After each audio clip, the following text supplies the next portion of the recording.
ಅವರು ಬೀದಿ ಪಾಲಾಗ್ತಾರೆ. ಸಣ್ಣ ಹತ್ತಿರದ ಬಗ್ಗೆ ಹೊಲಕ್ಕೆ ಹೋಗೋಕ್ಕೆ, ಬದುಗಳು ಮಾಡೋದಕ್ಕೆ, ದಂಧೆ ಕೊಟ್ಟಿಗೆ ಮಾಡ್ಕೊಳ್ಳೋಕ್ಕೆ, ಅಸೆಟ್ ಕ್ರಿಯೇಟ್ ಮಾಡೋಕ್ಕೆ ಅವಕಾಶಗಳಿಲ್ಲ. ಪಂಚಾಯಿತಿಗಳು ತಮ್ಗೆ ಏನು ಬೇಕು ಅಂತ ಹೇಳ್ಕೊಳ್ಳೋ ಅಧಿಕಾರನೇ ಇಲ್ಲ. ಗ್ರಾಮ ಸಭೆಗೆ ಬೆಲೆನೇ ಇಲ್ಲ. ಈ ಥರ ಒಂದು ಕರಾಳವಾದಂಥ ಶಾಸನ ಈ ಒಂದು ಅಧಿಕಾರದ ವಿಕೇಂದ್ರೀಕರಣಕ್ಕೆ ಮತ್ತು ನೇರವಾಗಿ ಒಂದು ಗಣತಂತ್ರದ ವ್ಯವಸ್ಥೆಗೆ ತುಂಬ ಗಂಟಾದ್ರ ಜೊತೆಗೆ ರಾಷ್ಟ್ರಪಿತ ಮಹಾತ್ಮ ಗಾಂಧೀಜಿಯವರಿಗೆ ಅವಮಾನ ಮಾಡಿದಂಥ ರಾಷ್ಟ್ರೀಯ ಒಂದು ಅವಮಾನ ಮತ್ತು ದೇಶದ ಪ್ರಪಂಚದ ಮುಂದೆ ತಲೆ ತಗ್ಗಿಸುವಂಥ ಒಂದು ಘಟನೆ ಇದು ಅಂಥೇಳಿ ತೀವ್ರವಾಗಿ ಕಾಂಗ್ರೆಸ್ ಪಕ್ಷ ಖಂಡಿಸ್ತದೆ. ಅದರಿಂದ ಬಂಧುಗಳೇ, ಈ ಒಂದು ತಮಗೆ ಕೆಲವು ವಿಷಯಗಳನ್ನು ಹೇಳಲಿಕ್ಕೆ ಬಯಸ್ತೇನೆ. ಇದರಿಂದ ಏನೇನಾಗ್ಬೋದು ಅಂತ ತಮ್ಮ ಗಮನಕ್ಕೆ. ಮನ್ರೇಗಾ 2005 ಪ್ರತಿ ವರ್ಷ 100 ದಿನಗಳ ಉದ್ಯೋಗದ ಖಾತ್ರಿ ಇತ್ತು. ಜನರು ತಾವು ವಾಸ ಮಾಡುವ ಜಾಗದಲ್ಲಿ ಉದ್ಯೋಗ ಪಡೆಯಬಹುದಾಗಿತ್ತು.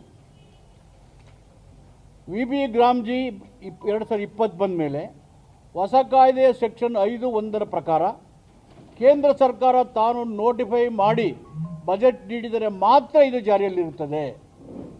ಇಲ್ಲಿ ಉದ್ಯೋಗ ಒಂದು ಹಕ್ಕಲ್ಲ, ಹಾಗಾಗಿ ಉದ್ಯೋಗಕ್ಕೆ ಖಾತ್ರಿಯೇ ಇರುವುದಿಲ್ಲ. The new act, the earlier act, it's A right.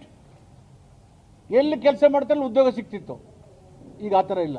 ನಿಮಗೆಲ್ಲ ಒಂದು ಕಾಪಿ ಕೊಡೋಕೆ ಹೇಳಿದೆ, ಸರ್ಕ್ಯುಲೇಟ್ ಮಾಡಿರ್ಬೋದು ಅಂತ ಅಂದ್ಕೊಂಡಿದ್ದೀನಿ ಎಲ್ಲರಿಗೂ. Please go through this comparison, the old act and the present act.